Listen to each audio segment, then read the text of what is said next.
I'm Mark Gagan, and you're listening to the Voice of Insurance podcast, produced in association with Advantage Go, enabling an enterprise view of exposure. Today's interview is one of the most all-encompassing I've ever done. That's all because of the interviewee and his research team, who've just produced one of the most comprehensive 1st of January renewal reports I've ever read. The 2022 renewals have been much more interesting than usual, with reinsurers undertaking a fundamental rethink of how they view property cat, alongside taking a view on casualty trends, COVID, and the long-term likely effects of both the social and economic forms of inflation.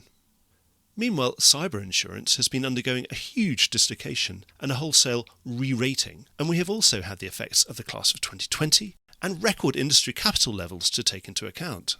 For this reason, I was delighted to catch up with David Flandro, Head of Analytics at Howden's HX unit, to try and make sense of it all. David is one of the smartest analysts dedicated to the insurance world, and he is also a great communicator and great fun to spend time with. Howden's report is out now, and I would highly recommend a read to accompany your listen here, because there are some things that only a well-constructed graph can explain. A link to the report is in the notes. Enjoy the podcast. Hi, I'm Rick J. Lindsay, Chairman and CEO of Claims Direct Access, otherwise known as CDA. We all read about the claims nightmares in the United States of America, social inflation, nuclear verdicts, and the sky is falling. Hardly a day goes by without the news of reserve strengthening at major carriers. However, it's not all bad news. In the United States of America, we have the best legal system in the world, which allows you to fight frivolous claims and litigation and come out on top. In this kind of environment, you must get smarter about how you handle your claims and who your partners are. You have to move fast and be robust. CDA has been handling claims for over 40 years nationwide and has a team of 46 claims professionals, including 12 highly skilled attorneys and litigators.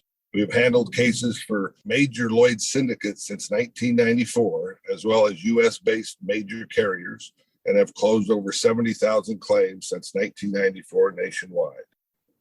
Not settling frivolous litigations is a must. CDA claim service means going the extra mile, handling claims quickly and vigorously with a proactive approach. Why not get in contact now to see how CDA can do the same amazing work for you and your partners that they do for me every day? Visit www.claimsdirectaccess.com today. David, welcome back to the Voice of Insurance. Thank you very much. Well, we're here to talk about the 1/1 renewals, an annual fixture, I think, probably for us and for the Voice of Insurance. Okay. And you, David. So welcome back. My pleasure. So let's start with good old supply and demand. What's that balance been at 1/1?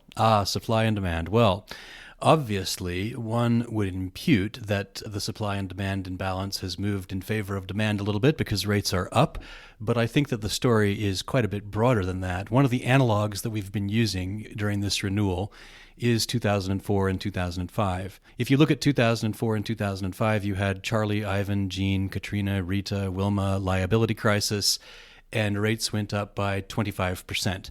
If you look at 2022, you had us coming out of COVID, changes in assumptions about structural and social inflation. You've got a cyber market that's hardening, and then you have big questions, which we may talk about secondary perils, leading to 4 very big loss years. But in fact, rates are up by 9%, not 26%. So what does that tell us? It tells us that the reinsurance sector is better supplied at 1/1/22 than it has been during previous periods of stress. That said, the balance is shifting a little bit, especially at the margin, especially when you look at who's supplying capital for specific deals.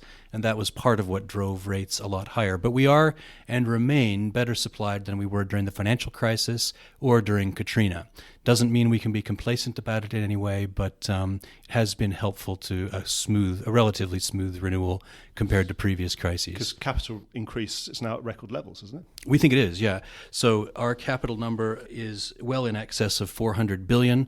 A large proportion of that is made up of alternative capital, and that is on a number, I don't have it off the top of my head, but very close to $350 billion of global reinsurance premium in life and non-life. And yeah, that is a record number.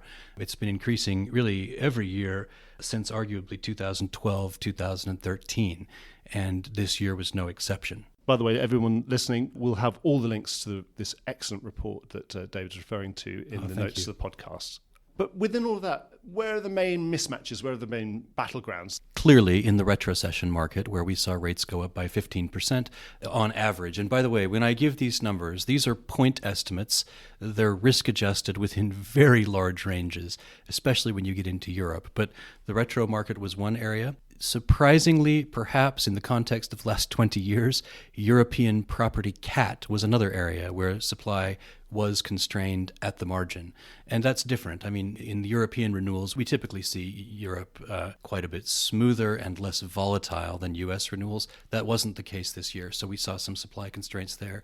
But those are the two areas, if I had to talk about classes of business rather than individual lines, I would say retro and European property cat were where supply was most constrained at the margin this year. And retro is always interesting.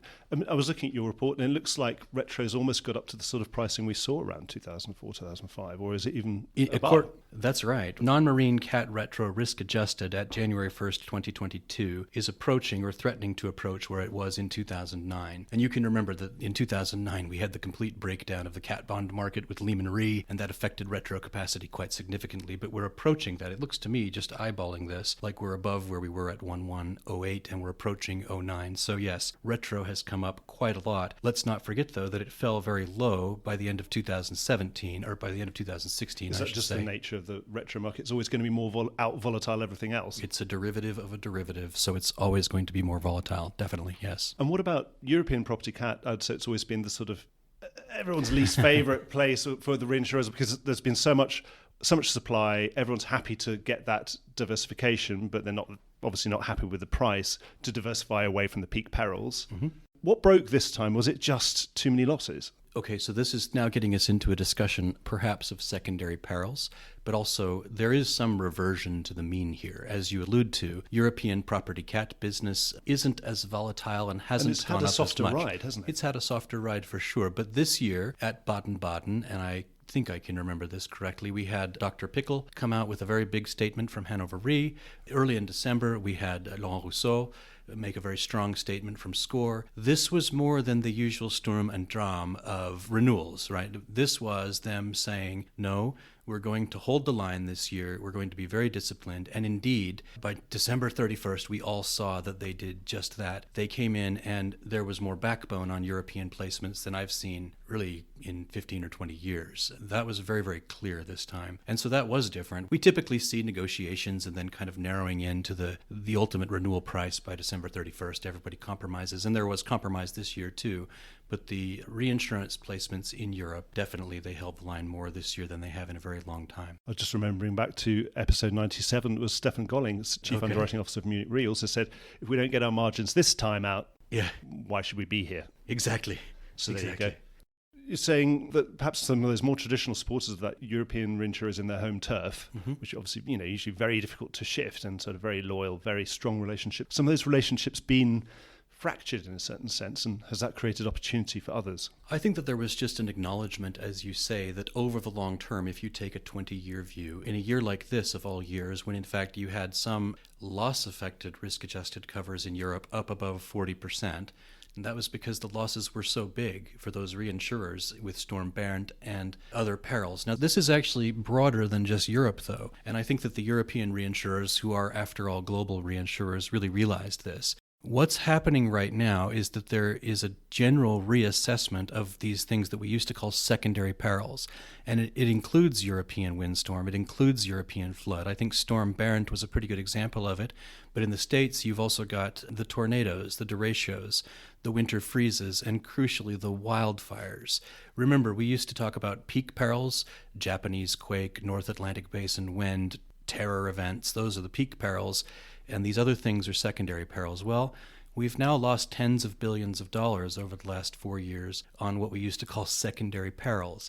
are they really secondary perils, or are they peak perils now? And I think that this was a question that was being asked about Storm Bernd, but also about the other quote-unquote secondary perils that we've had, like the wildfires. And there is a general reassessment of this risk, of this exposure happening in the industry right now that maybe wasn't quite so acute last year. And I think that affected European renewals a little bit as well. So even though people are getting price rises, it was a question of, hang on a minute, actually, I really need to reassess my appetite. Under more normal circumstances, they'd have said, great, everything's up 20%, well, I'm going to write more if I can. Yeah. But actually here they're saying, actually, if Europe's another peak peril, I need to be really much more careful about how much I write in Europe these days. And so I don't really care about the price so much. It's nice that the price is going up, but I'm still actually holding my line quite low, or writing my signed line rather than my written line last year. Precisely. You'll notice that our headline number, 9% risk-adjusted global property cat, is slightly lower than some other numbers. That's because our number is risk-adjusted. It's not a premium figure. It's a risk-adjusted figure. That means that we're adjusting the denominator. If you will, the exposure as measured by the limit in the denominator has grown, thereby slightly depressing the rate on line relative to a premium-weighted index. That's exactly what the reinsurers were doing. They were looking at the exposure and saying, wait a minute, rates have gone up, but has the denominator changed in the rate on line calculation, and therefore is it not going up quite as much as we thought? And that's just a way of saying, are we assessing secondary perils the way we should be? There is a reassessment of secondary perils happening right now in the reinsurance market, and it is affecting price. So it's a much more secular, much more fundamental thing, you're saying? Absolutely. It's akin, I think, to what happened after 2004 and 2005 with, as I referenced, Ivan, Jean, Charlie, Katrina, Rita, and Wilma. Those were all North Atlantic Basin hurricanes, and we had huge questions about frequency and severity after that. Right now, we're having huge questions about California wildfire, other secondary perils in the United States like tornadoes and winter storm and European flood. Are they really secondary perils, and are our assumptions about frequency and severity correct? And I don't think that the market thinks that they are. Whenever we have a fundamental reassessment from main players about what the exposure is and what's the right way of addressing that and what their appetite should be when they're addressing that, that always makes an opportunity for new capital to come in. Obviously, we've had new capital formation. So did this make for an opportunity for that new capital to come and play in Europe, for example, where you wouldn't mind or expected to see it? Yeah, it's a very interesting question. And if you look at capital entry into the sector in 2020, you saw something north of 20 billion. It was comparable to what happened after Hurricane Katrina, I think in nominal terms, not real terms. Interestingly, in 2021, we didn't see that type of capital entry into the sector. It was much slower. And that tells me again that capital players are reassessing the exposure at the margin.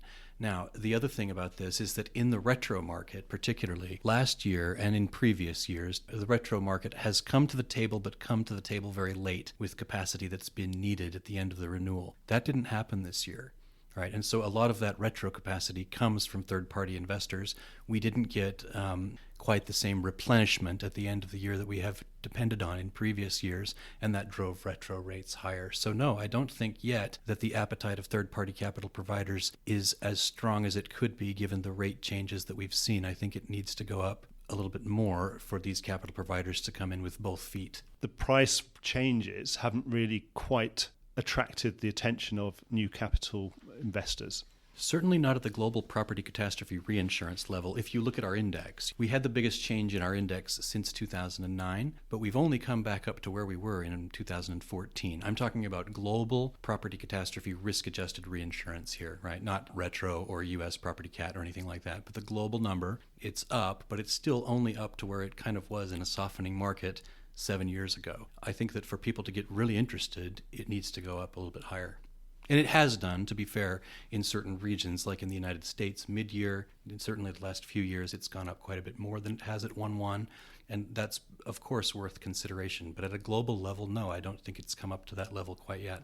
And as a consequence, how has that ILS versus traditional balance played out this year? There seems to be a sense that some of the ILS investors, these third-party investors that we used to worry about so much, and obviously that came in such a big way from 2014 onward, we could blame them for creating this dip in pricing. Yeah.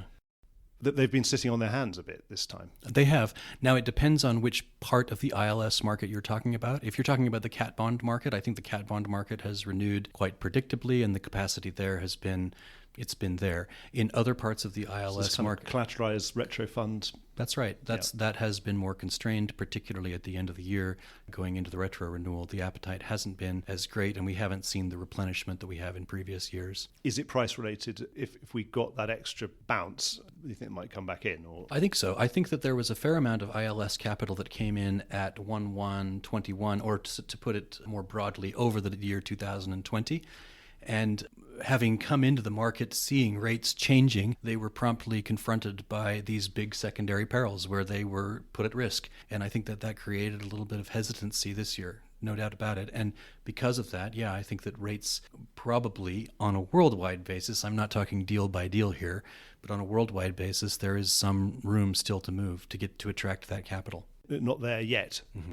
I want to ask, in a more generalist sense, if we were talking this time last year, there was a sense that came out of that renewal that reinsurers were more taking price off the cedents. That it was an insurance hardening and a readjustment, and the reinsurers were happy to get their share of it.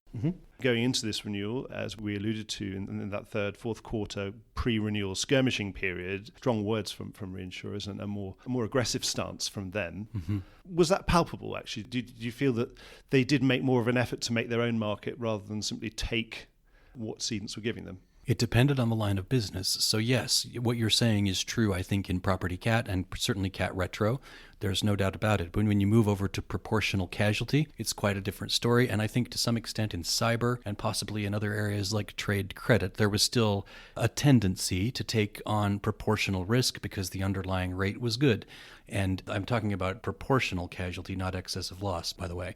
But I think it was much more differentiated. And I think in the property cat market, no, I don't think that reinsurers were anywhere near as willing to, as you say, be price takers and take their proportion of the rate increase. I think that didn't happen in the same way this year as maybe it has in previous years. We'll leave the cyber. We'll talk about that later. Okay. But in general, it seems to be almost the story of this renewal, if I'm correct to summarize, has been that I really don't like cat because cat seems to be changing and the nature of it is something I don't understand, probably need to do more work on, and it's worrying me.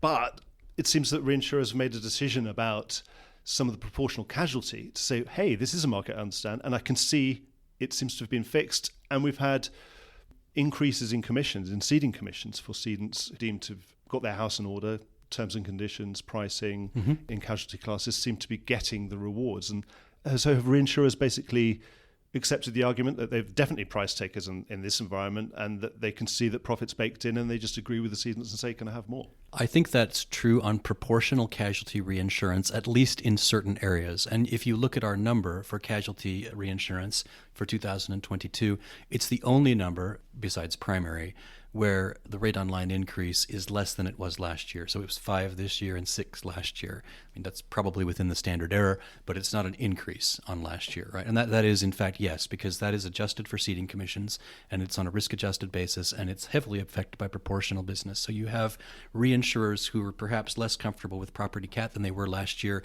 coming into the proportional casualty market and providing a little bit more capacity. That's absolutely true, but it's kind of true there. It's true in a couple of other areas, but it's not true in property cat. In casualty, the other thing about our report that I think is a little bit different, if you look at the way we've opened the report, we actually don't open with reinsurance, we open with primary insurance. Because unlike previous renewals, perhaps, a lot of the price action this year is happening in primary insurance. And this is an area where Howden is quite big, and we have pretty good insights. So we can see financial lines, for example, going up really quite substantially. We can see casualty going up quite substantially. And if you have that type of underlying rate increase, whatever it is, 12 on 14, compounding year over year, you're going to be a little bit more comfortable about taking a proportional share of it. Now, there are still a lot of questions about that. Have assumptions around long-term inflation on the primary business changed? Is that something that we need to assess? Are we going into a stagflationary environment? What are the implications for the discount rate on my reserves? Those are all questions that still need to be asked when you're assuming proportional business. But people are less worried. But people can get their heads around it. And what about COVID too? again, we could throw that in the mix into casualty, obviously. Yeah, COVID is going to affect all of those things. I mean, there's three ways that But people stop worrying, effectively, saying that there's enough price action there for people to say, you know what, I'm going to take a view on this one and I want my share this year because it's going to be profitable. I think that's right. I think last year the primary effect of COVID was on perceived risk premium. That still exists, but right now the other effects of COVID are on the inflation question. Is the structural inflation transient or isn't it? And what does COVID say for that? And then the effect on interest rate assumptions and discount rate assumptions. And those are the sorts of things that actuaries can kind of get their heads around and do scenario analyses of, where last year it was just basically like, oh my gosh, we had this big white swan event, if you will, and what does that say for the rest of the sector? How exposed are we to things that we don't understand? This year, we're starting to kind of quantify the effect of COVID, and then we're able to price it in a little bit better. And in your report, you have a good couple of slides on how COVID is turning out in terms of reported numbers versus potentially worst case scenario and best case scenarios. And it looks to be, correct me if I'm wrong, it's tracking nearer the better case scenarios. Yes, we were always relatively low in terms of our industry COVID loss estimates. We've been low since the very beginning of COVID. And in fact, yes, in terms of reported losses, COVID has progressed along a logarithmic trajectory. So it started out, here, and I'm drawing a picture with my hand, which isn't very good for radio, but it started out here and now it's up here. It looks like it's past the inflection point. Now we can't be sure, to be fair, because there are still long tail COVID losses that can come through, but it looks right now like losses will continue to increase on this trajectory, but it seems doubtful. It's never going to get to the 100 billion, is it? It doesn't look that way. Let's not understate it, though. If COVID's 44 billion and you take it all together, that's still the third largest insured loss ever in real terms, if you want to put it that way. It's only surpassed by Katrina and 9/11. And 9/11, and again, we're not including the liability crisis here, which was about 300 billion. But if you want to look at it that way, you can. But some of the early estimates of COVID, it's the biggest loss since the war, it's going to be in the hundreds of billions, those just haven't materialized. Well, good. Yeah, good. Thank goodness, yeah. And why is that? Is there anything missing from that equation? Is it just simply things haven't shown up yet, or that we haven't had the court cases yet, or whatever? Yes, there might be some things that haven't shown up yet, and I don't want to get too far over my skis here because you might have long-tail COVID losses coming through that we haven't even seen yet. There might be court cases coming through that we haven't even seen yet. So there are things that could be coming through that we don't know about. But at the end of the day, there's only so much event cancellation cover. There's only so much civil action cover. There's only so much COVID cover out there. And it looks like the bulk of it has been exhausted. And now we've got exclusions in most of the contracts. And so it doesn't appear, at least based on accident year 2020, that it's going to go materially higher. And by materially, I mean by a multiple of one, if you will. So do you think that played into forward-looking reinsurers that have done those numbers themselves and thinking, yeah, that also made them more comfortable in signing up for more proportional casualty at better terms for cedents? I think that was a factor vis-a-vis last year. If you were comparing the feeling of risk premium in the market pursuant to COVID in December of 2021 to that of December in 2020, we have a better view on what's happening than we did last year, for sure. We better talk about cyber, which we parked earlier on. So cyber, probably the most dislocated market segment out there. Yep. From reading your report, I sense that there's some sense that the re-rating and the re-underwriting of all these portfolios, and perhaps that separating some of the more fair weather cyber writers from the really hardcore ones. Is it right to say that there's a little bit of a light at the end of the tunnel, that things might be stabilizing, or at least there are now conditions under which things could stabilize in 2022?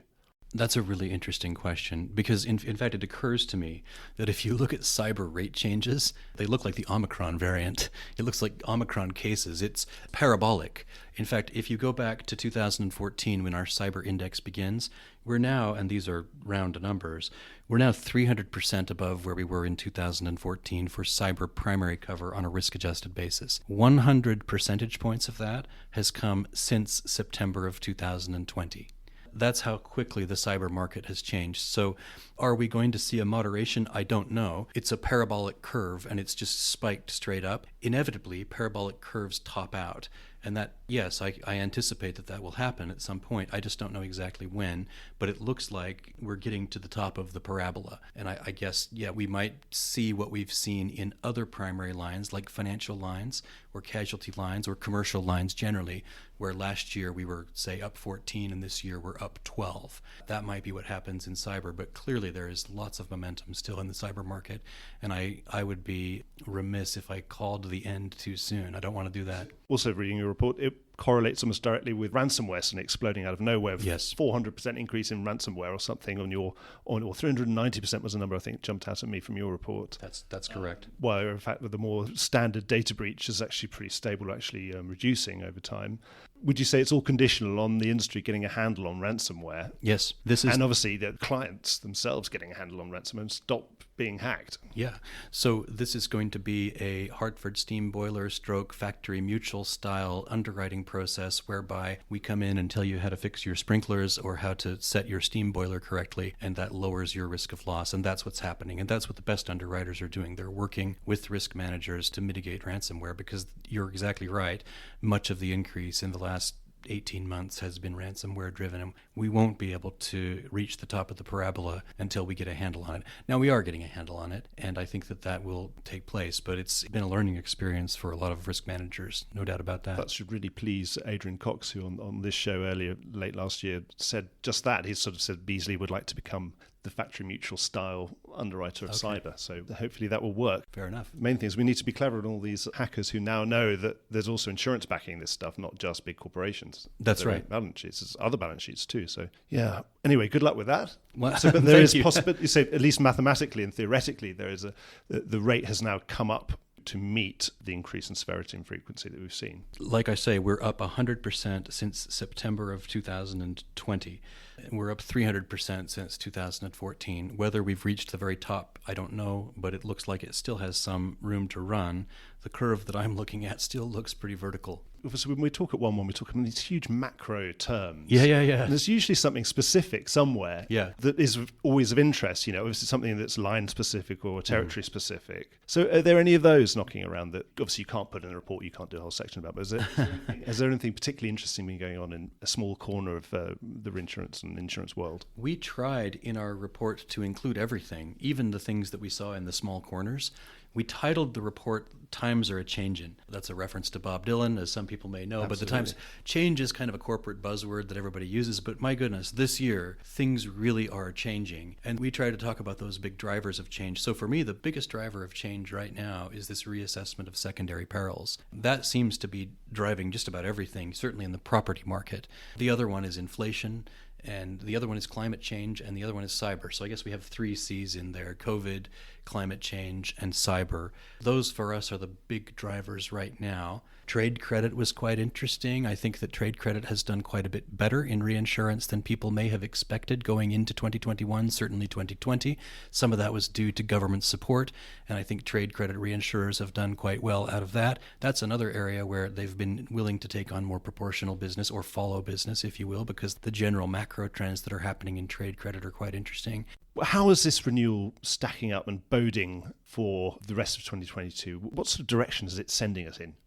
Okay, well, for the last 5 years, I think with the possible exception of 2018, the mid-year renewals have been up more than the January 1st renewals, in the United States anyway, the June 1sts and the July 1sts. So I certainly expect that trend to continue this year. If you look at how the renewal played out in December, we were moving our point estimates around all the way up until the end of the year, and the point estimates, certainly in property cat and in cat retro, they weren't moving lower at the end of the year. They were moving higher. So it seems clear that there's a lot of momentum going into the year, and I'm quite sure that will manifest in the Florida renewals and in the broader national renewals in North America mid-year. I think that 1/4 is going to be less pronounced, perhaps, unless, of course, we have a big event.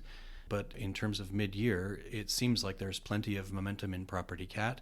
It seems like there's plenty of momentum in cyber. It even seems like there's plenty of momentum in casualty excess of loss, particularly when you look at some of the general liability and financial lines, D&O, where we've got court judgments coming down the pike at us. So it feels like there's probably more momentum now than people might have thought there would have been maybe 6 months ago going into next year. Because it's important to differentiate in casualty. Excessive loss has been much harder. Yep. Nothing like the proportional. Correct. So our number is a blend of both, and it's brought down a little bit by the proportional. So still plenty more to come. The only thing is, obviously, we're talking about record capital. Yeah. We're talking about an industry that, despite a really horrible year, it ranks in the top 10 worst horrible years we've had for cats, and known and unknown cats. Yeah. It's still a pretty bad year, but we're making a profit. We are. Reinsurers are going to make a profit, probably. Probably, yeah. More or less this year. We'll break even, right? But, something below 100. And we know that lots of specialty markets, we've got projection for Lloyd's, a very healthy looking combined ratio. Mm-hmm. So in general, does that tell us that everyone should be pretty happy? Isn't price overall in the whole world fairly adequate? Well, don't forget, reinsurers need to make a profit over the cycle to service their cost of capital. Their capital isn't free. So if we were in a situation where reinsurers were consistently not making a profit, that would be quite worrying. We want reinsurers to make a profit. They're not public utilities. They're in business to make a profit, and they have to service that capital that pays the claims, ultimately. So yeah, I think there's a couple things happening there. Reinsurers are making a profit. There's plenty of capital out there, but the real question isn't about the profit of 2021. It's about forward estimates. What's going to happen in 2022 and 2023? What are our exposures, not just in property cat, but yes, in property cat, but also in cyber and other areas? What happens to inflation and discount rates as we come out of COVID? Are we going to have an environment where we continue to have a one handle on the 10-year and, high-grade fixed income securities are going to continue not to yield anything? Is inflation transitory? All of that volatility increases the cost of reinsurance capital, and that requires profit to service. So I think that it's right and proper that the reinsurance sector earns its cost of capital and not too much more. And I think that's what we're doing this year, actually. So it's a fairly kind of Goldilocks. This one's just right, is it, this market? We'll only know with the benefit of hindsight, of course. You mentioned Goldilocks. If you're just entering certain areas of the market as a proportional writer right now, you are coming into an environment where rates are relatively high. If, in fact, losses prove to have been temporary and transient, and I am thinking about D&O, I am thinking about cyber, if indeed we do get a handle on cyber longer term, then this is the time to come in now rather than later after we go over the top of the parabola. But we will only know that with hindsight. There was another little snippet before we sign off about inflation and insurance, reinsurance, how it performs during periods of inflation. We'll obviously be seeing 5% headline CPI inflation. Yeah. We know that the market was probably discounting it. Bond yields are only sort of 1.5 or whatever. And so the market's obviously discounting this as being temporary post-COVID supply chain inflation that will go away after a year. Correct. But you did some really good analysis in your report about inflation's not necessarily such a bad thing for insurers and reinsurers. That's right. If you look at our analysis that we do in the report, we correlate returns on equity for insurance carriers, I think going back to 1970. Back to when there was proper old-fashioned inflation. Yeah, and back then, in insurance returns on equity used to be higher, and there is a correlation, although it hasn't seemed to hold up recently, which in itself is interesting. But yeah, when there is more inflation, insurance carriers have higher ROEs. They did in the 70s and 80s have higher ROEs than they do now. So there's definitely a correlation. And this goes right back to that cost of capital point. When there's higher inflation, there are generally higher interest rates, higher borrowing costs, and higher costs of capital. Therefore, you have to have a higher return on capital to service that higher cost of capital. So it's natural that returns on equity will have come down during this great moderation as we've gone into this more disinflationary period. The question now is, if inflation isn't transitory, do insurers and reinsurers have to make higher ROEs to service their cost of capital? And the answer, according to classical financial theory, is yes. And that plays out in our regression that we do in the report. They'll know when they have to raise some more capital, they'll know what it costs, and then they'll just have to price everything in. David, thank you so much for a really epic world tour of your report. I really commend the report to everybody.